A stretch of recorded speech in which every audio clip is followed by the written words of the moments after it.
So I know this is coming like after the fact. And so Elizabeth Warren and Cori Bush are fighting and extreme the Supreme Court on the eviction ban by introducing a bill to keep renters in their homes until the pandemic is over. And I know this seems like it's coming late, but they haven't stopped. And so they're trying to see if they can push for the moratorium to be extended. And I know that doesn't make a lot of landlords happy to hear that. I don't know if it'll be successful, but we shall see. So this is by Yalet Shafi and Omar Sadiq. And so at the left is Elizabeth Warren. She's an American politician, and Cori Bush, who also is an American politician. And so Senator Elizabeth Warren and Representative Cori Bush are both unveiling a bill to protect renters from eviction during the ongoing pandemic. So it'll allow the Department of Human and Health Services to automatically implement the ban. So this comes after the Supreme Court struck down Biden's eviction ban extension in August. So after the Supreme Court struck down President Joe Biden's ban on eviction, progressive lawmakers said that they would not give up on protecting the renters during the pandemic. So on Tuesday, they followed through on this promise. So Massachusetts Senator Elizabeth Warren and Missouri Representative Cori Bush unveiled Keeping Renters Safe Act, is what this one is called, 2021, to enact an urgently needed nationwide eviction moratorium, according to this press release. And so this just came out. So the bill supported by the New York Representative Alexandria Ocasio-Cortez, Massachusetts Representative Anaya Presley, or Ayanna Presley, would allow the Department of Health and Human Services, is what they call themselves, which abbreviated is HHS. And so you'll see it along here in the article. They want to automatically implement a national residential eviction moratorium. And so in the interest of the public's health is what they're basing this one on, which Bush called during a press conference life-saving legislation. So thanks to an extremist scoutus, evictions are now on the rise. So they're not now on the rise, they've been on the rise even before all of this, even before they had ended the moratorium. Recent, there were talks of evictions, people somehow getting around being able to go to the courts or being able to, intimidate residents to get them to move out. And so, there were all kinds of tactics being used.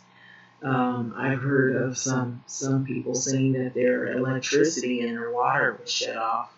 And so those were ways to get people to move out. And so thanks to an extremist scoutus, since evictions are now on the rise, which they already were. So Warren said during the press conference, we can avoid further exacerbating of the crisis if Congress can step up now and pass legislation that keeps families in their homes through the duration of this emergency. So the Supreme Court ruled in August that HHS does not have the authority to mandate eviction moratoriums. That's according to the bill text.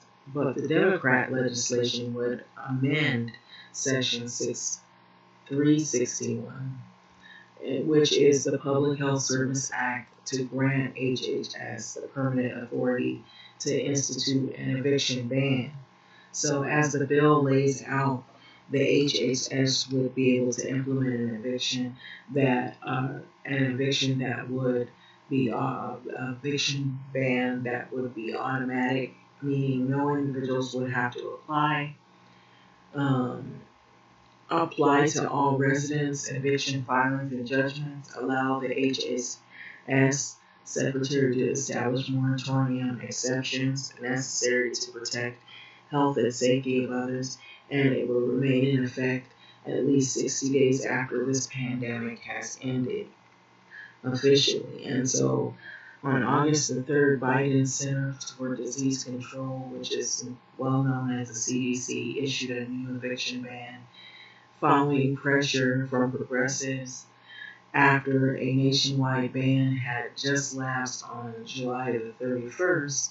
Progressive lawmakers were enraged by the July 31st lapse of this ban that some of them, including Bush, slept on the steps of the Capitol until the CDC issued the most recent one that we have now still, which is 60-day moratorium that was struck down, of course, by scholars. Biden had extended the CDC moratorium despite anticipating that it would face legal challenges after the Supreme Court ruled in June that the nationwide eviction ban was unconstitutional.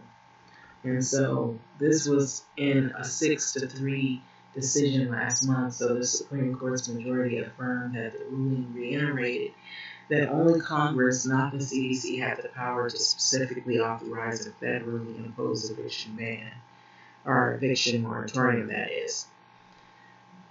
So the court's 3 liberal justices dissented, arguing that the Congress has allocated billions of federal aid to help landlords cover rent, and that an eviction ban isn't as extreme as the government-imposed coronavirus lockdowns that took place, those restrictions. And so congressional Democrats, including Bush, swiftly denounced the court's move to pledge to take action. So on Tuesday, Bush said the moratorium was shamefully struck down with a partisan Supreme Court.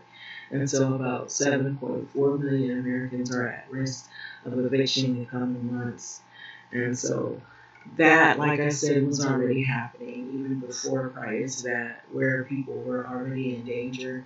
But it just brings about more danger for a lot more people. That's what this does.